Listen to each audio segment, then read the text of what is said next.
तुम्हारा करम है आका के बात अब तक बनी हुई है। अस्सलाम वालेकुम फ्रेंड्स, उम्मीद है कि आप सब खैरियत से होंगे।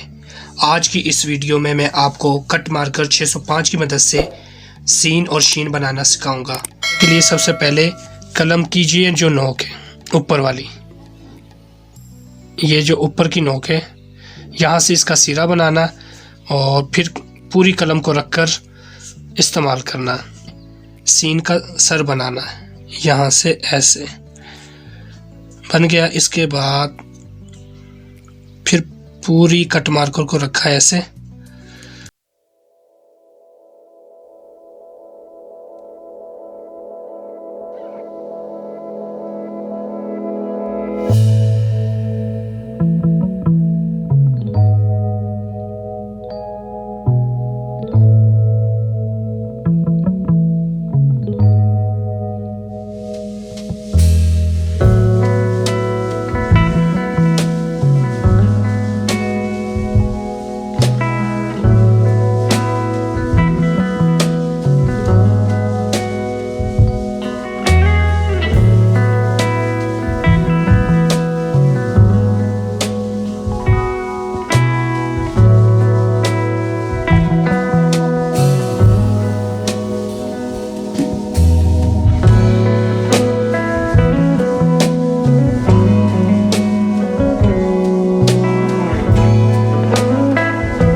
लेकिन आजकल तो ज़्यादा यही यूज़ कर रहे हैं सीन बनाना उर्दू नस्तलीक में।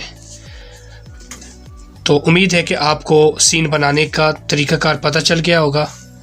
अगर आप चैनल पर नए हैं तो चैनल को सब्सक्राइब ज़रूर करें ताकि मेरी हर नई वीडियो आपको बआसानी मिल सके। अपना बहुत सारा ख्याल रखना, दुआओं में याद रखना। अल्लाह हाफिज़।